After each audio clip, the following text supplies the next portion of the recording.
British काल में भारत की अर्थव्यवस्था। बहुत प्राचीन काल से भारतवर्ष का विदेशों से व्यापार हुआ करता था। यह व्यापार स्थल मार्ग और जल मार्ग दोनों से होता था। इन मार्गों पर एकाधिकार प्राप्त करने के लिए विविध राष्ट्रों में समय समय पर संघर्ष हुआ करता था।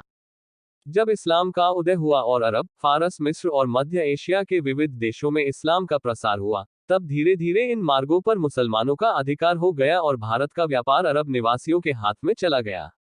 अफ्रीका के पूर्वी किनारे से लेकर चीन समुद्र तक समुद्र तट पर अरब व्यापारियों की कोठियां स्थापित हो गईं। यूरोप में भारत का जो माल जाता था वो इटली के दो नगर जिनोआ और वेनिस से जाता था। ये नगर भारतीय व्यापार से मालामाल हो गए। वे भारत का माल कुस्तुनतुनिया की मंडी में खरीदते थे।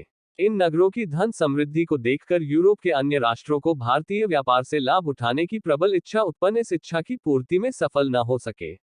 बहुत प्राचीन काल से यूरोप के लोगों का अनुमान था कि अफ्रीका होकर भारतवर्ष तक समुद्र द्वारा पहुंचने का कोई न कोई मार्ग अवश्य है। 14वीं शताब्दी में यूरोप में एक नए युग का प्रारंभ हुआ। भारत का सकल घरेलू उत्पाद 1820 से अब तक 1890 में मुंबई के कलबादेवी रोड का एक दृश्य, 1909 में भारतीय रेलवे का मानचित्र, 1945 में हुगली का दृश्य। नए नए भौगोलिक प्रदेशों की खोज आरंभ हुई। कोलंबस ने सन 1492 ईस्वी में अमेरिका का पता लगाया और यह प्रमाणित कर दिया कि अटलांटिक के उस पार भी भूमि है। पुर्तगाल की ओर से बहुत दिनों से भारतवर्ष के आने के मार्ग का पता लगाया जा रहा था। अंत में अनेक वर्षों के प्रयास के अनंतर सन 1498 में वास्को डी गामा शुभाशा अंतरीप केप ऑफ गुड होप को पार कर अफ्रीका के पूर्वी किनारे पर आया और वहां से एक गुजराती नियामक को लेकर मालाबार में कालीकट पहुंचा। पुर्तगाल वासियों ने धीरे धीरे पूर्वी व्यापार को अरब के व्यापारियों से छीन लिया। इस व्यापार से पुर्तगाल की बहुत श्रीवृद्धि हुई। देखा देखी डच, अंग्रेज और फ्रांसीसियों ने भी भारत से व्यापार करना शुरू किया। इन विदेशी व्यापारियों में भारत के लिए आपस में प्रतिद्वंद्विता चलती थी और इनमें से हर एक का यह इरादा था कि दूसरों को हटाकर अपना अक्षुण्ण अधिकार स्थापित करें। व्यापार की रक्षा तथा वृद्धि के लिए इनको यह आवश्यक प्रतीत हुआ कि अपनी राजनीतिक सत्ता कायम करें। ये संघर्ष बहुत दिनों तक चलता रहा और अंग्रेजों ने अपने प्रतिद्वंद्वियों पर विजय प्राप्त की और सन 1763 के बाद से उनका कोई प्रबल प्रतिद्वंदी नहीं रह गया। इस बीच में अंग्रेजों ने कुछ प्रदेश भी हस्तगत कर लिए थे और बंगाल, बिहार, ओडिशा और कर्नाटक में जो नवाब राज्य करते थे वे अंग्रेजों के हाथ की कठपुतली थे। उन पर यह बात अच्छी तरह जाहिर हो गई थी कि अंग्रेजों का विरोध करने से पदच्युत कर दिए जाएंगे।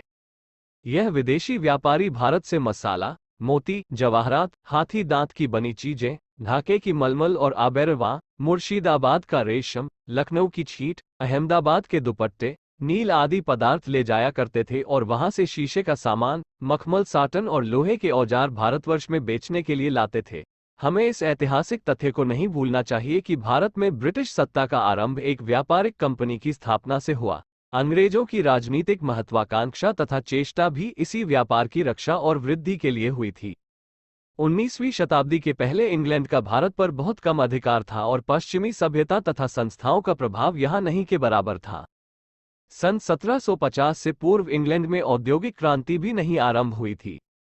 उसके पहले भारतवर्ष की तरह इंग्लैंड भी एक कृषि प्रधान देश था। उस समय इंग्लैंड को आज की तरह अपने माल के लिए विदेशों में बाजार की खोज नहीं करनी पड़ती थी। उस समय गमनागमन की सुविधाएं न होने के कारण सिर्फ हल्की हल्की चीजें ही बाहर भेजी जा सकती थी। भारतवर्ष से जो व्यापार उस समय विदेशों से होता था उससे भारत को कोई आर्थिक क्षति भी नहीं थी। सन 1765 में जब ईस्ट इंडिया कंपनी को मुगल बादशाह शाह आलम से बंगाल, बिहार और उड़ीसा की दीवानी प्राप्त हुई, तब से वह इन प्रांतों में जमीन का बंदोबस्त और मालगुजारी वसूल करने लगी। इस प्रकार सबसे पहले अंग्रेजों ने यहाँ की मालगुजारी की प्रथा में हेरफेर किया। इसको उस समय पत्र व्यवहार की भाषा फारसी थी। कंपनी के नौकर देशी राजाओं से फारसी में ही पत्र व्यवहार करते थे। फौजदारी अदालतों में काजी और मौलवी मुसलमानी कानून के अनुसार अपने निर्णय देते थे। दीवानी की अदालतों में धर्मशास्त्र और शहर अनुसार पंडितों और मौलवियों की सलाह से अंग्रेज कलेक्टर मुकदमों का फैसला करते थे। जब ईस्ट इंडिया कंपनी ने शिक्षा पर कुछ व्यय करने का निश्चय किया, तो उनका पहला निर्णय अरबी, फारसी और संस्कृत शिक्षा के पक्ष में ही हुआ।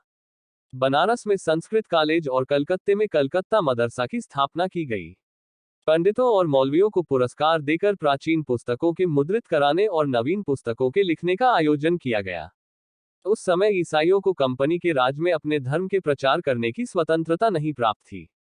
बिना कंपनी से लाइसेंस प्राप्त किए कोई अंग्रेज न भारतवर्ष में आकर बस सकता था और न जायदाद खरीद सकता था। कंपनी के अफसरों का कहना था कि यदि यहां अंग्रेजों को बसने की आम इजाजत दे दी जाएगी तो उससे विद्रोह की आशंका है, क्योंकि विदेशियों के भारतीय धर्म और रस्म रिवाज से भली भांति परिचित न होने के कारण इस बात का बहुत भय है कि वे भारतीयों के भावों का उचित आदर न करेंगे। देश की पुरानी प्रथा के अनुसार कंपनी अपने राज्य के हिंदू और मुसलमान धर्म स्थानों का प्रबंध और निरीक्षण करती थी। मंदिर, मस्जिद, इमामबाड़े और खानकाह के आय व्यय का हिसाब रखना, इमारतों की मरम्मत कराना और पूजा का प्रबंध, ये सब कंपनी के जिम्मे था। 18वीं शताब्दी के अंत से इंग्लैंड के पादरियों ने इस व्यवस्था का विरोध करना शुरू किया। उनका कहना था कि ईसाई होने के नाते कंपनी विधर्मियों के धर्म स्थानों का प्रबंध अपने हाथ में नहीं ले सकती। वे इस बात की भी कोशिश कर रहे थे कि ईसाई धर्म के प्रचार में कंपनी की ओर से कोई बाधा नहीं होनी चाहिए। उस समय देशी ईसाइयों की अवस्था बहुत शोचनीय थी। यदि कोई हिंदू या मुसलमान ईसाई हो जाता था तो उसका अपनी जायदाद और बीवी एवं बच्चों पर कोई हक नहीं रह जाता था। मद्रास के अहाते में देशी ईसाइयों को बड़ी बड़ी नौकरियां नहीं मिल सकती थीं। इनको भी हिंदुओं के धार्मिक कृत्यों के लिए टैक्स देना पड़ता था। जगन्नाथ जी का रथ खींचने के लिए रथ यात्रा के अवसर पर जो लोग बेगार में पकड़े जाते थे उनमें कभी कभी ईसाई भी होते थे। यदि वे इस बेगार से इनकार करते थे तो उनको बेत लगाए जाते थे। इंग्लैंड के पादरियों का कहना था कि ईसाइयों को उनके धार्मिक विश्वास के प्रतिकूल किसी काम के करने के लिए विवश नहीं करना चाहिए और यदि उनके साथ कोई रियायत नहीं की जा सकती तो कम से कम उनके साथ वही व्यवहार होना चाहिए जो अन्य धर्मावलंबियों के साथ होता है। धीरे धीरे इस दल का प्रभाव बढ़ने लगा और अंत में ईसाई पादरियों की मांग को बहुत कुछ अंश में पूरा करना पड़ा। उसके फलस्वरूप अपनी जायदाद से हाथ नहीं धोना पड़ेगा। ईसाइयों को धर्म प्रचार की भी स्वतंत्रता मिल गई। 1835 में राज दरबार की भाषा अंग्रेजी हो गई और अंग्रेजी शिक्षा को प्रोत्साहन देने का निश्चय हुआ। धर्मशास्त्र और शरह का अंग्रेजी में अनुवाद किया गया और एक ला कमीशन नियुक्त कर एक नया दंड विधान और अन्य नए कानून तैयार किए गए। सन 1853 में धर्म स्थानों का प्रबंध स्थानीय समितियां बनाकर उनके सुपुर्द कर दिया गया। सन 1854 में अदालतों में जो थोड़े बहुत पंडित और मौलवी बच गए थे वे भी हटा दिए गए। इस प्रकार देश की पुरानी संस्थाएं नष्ट हो गईं और हिंदू और मुसलमानों की यह धारणा होने लगी कि अंग्रेज उन्हें ईसाई बनाना चाहते हैं। इन्हीं परिवर्तनों का और डलहौजी की हड़पने की नीति का ये फल हुआ कि सन 1857 में एक बड़ी क्रांति हुई जिसे सिपाही विद्रोह कहते हैं। सन 1857 के पहले ही यूरोप में औद्योगिक क्रांति हो चुकी थी। इस क्रांति में इंग्लैंड सबका अगुवा था क्योंकि उसको बहुत सी ऐसी सुविधाएं थी जो अन्य देशों को प्राप्त नहीं थी। इंग्लैंड ने ही भाप के इंजन का आविष्कार किया। भारत के व्यापार से इंग्लैंड की पूंजी बहुत बढ़ गई थी। उसके पास लोहे और कोयले की अधिकता थी। कुशल कारीगरों की भी कमी न थी। इस नानाविध कारणों से इंग्लैंड इस क्रांति में अग्रणी बना। इंग्लैंड के उत्तरी हिस्से में जहां लोहा तथा कोयला निकलता था वहां कल कारखाने स्थापित होने लगे। कारखानों के पास शहर बसने लगे। इंग्लैंड के पारंपरिक घरेलू उद्योग धंधे नष्ट हो गए। मशीनों से बड़े पैमाने पर माल तैयार होने लगा।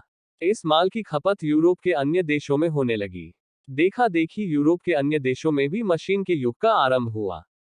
ज्यों ज्यों यूरोप के अन्य देशों में नई प्रथा के अनुसार उद्योग व्यवसाय की वृद्धि होने लगी, त्यों त्यों इंग्लैंड को अपने माल के लिए यूरोप के बाहर बाजार तलाश करने की आवश्यकता प्रतीत होने लगी। भारतवर्ष इंग्लैंड के अधीन था, इसलिए राजनीतिक शक्ति के सहारे भारतवर्ष को सुगमता के साथ अंग्रेजी माल का एक अच्छा खासा बाजार बना दिया गया। अंग्रेजी शिक्षा के कारण धीरे धीरे लोगों की अभिरुचि बदल रही थी। यूरोपीय वेशभूषा और यूरोपीय रहन सहन अंग्रेजी शिक्षित वर्ग को प्रलोभित करने लगा। भारत एक सभ्य देश था, इसलिए यहाँ अंग्रेजी माल की खपत में वो कठिनाई नहीं प्रतीत हुई जो अफ्रीका के असभ्य या अर्धसभ्य प्रदेशों में अनुभूत हुई थी। सबसे पहले इस नवीन नीति का प्रभाव भारत के वस्त्र व्यापार पर पड़ा। मशीन से तैयार किए हुए माल का मुकाबला करना कार्गो पर तैयार किए हुए माल के लिए असंभव था। धीरे धीरे भारत की विविध कलाएं और उद्योग नष्ट होने लगे।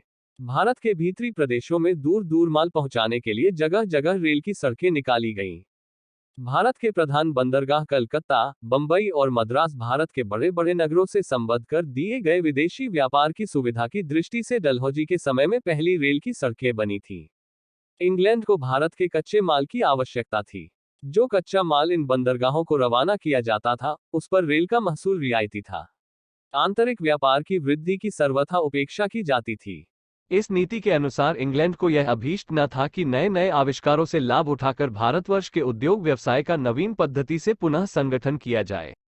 वह भारत को कृषि प्रधान देश ही बनाए रखना चाहता था, जिसमें भारत से उसे हर तरह का कच्चा माल मिले और उसका तैयार किया माल भारत खरीदे। जब कभी भारतीय सरकार ने देशी व्यवसाय को प्रोत्साहन देने का निश्चय किया, तब इंग्लैंड की सरकार ने उसके इस निश्चय का विरोध किया और उसको हर प्रकार से निरुत्साहित किया। जब भारत में कपड़े की मिलें खुलने लगी और भारतीय सरकार को इंग्लैंड से आने वाले कपड़े पर चुंगी लगाने की आवश्यकता हुई, तब इस चुंगी का लंकाशाय ने घोर विरोध किया और जब उन्होंने ये देखा कि हमारी वह बात मानी न जाएगी, तो उन्होंने भारत सरकार को इस बात पर विवश किया कि भारतीय मिल में तैयार हुए कपड़े पर भी चुंगी लगाई जाए, जिसमें देशी मिलों के लिए प्रतिस्पर्धा करना संभव न हो। ईस्ट इंडिया कंपनी भारत में अपने आर्थिक और राजनीतिक हितों को आगे बढ़ाने के लिए सैन्य साजो सामान के महत्व को अच्छी तरह समझती थी। भारत में आयुध निर्माण करने वाले कारखानों की स्थापना सीधे ब्रितानी राज से जुड़ा है। सन 1775 ई में ईस्ट इंडिया कंपनी ने कोलकाता के फोर्ट विलियम में आयुध बोर्ड स्थापित करने को स्वीकृति दे दी। इसी के साथ भारत में सैन्य आयुध के विकास का औपचारिक युग आरंभ हुआ और यहीं से भारत में औद्योगिक क्रांति का भी आरंभ हुआ।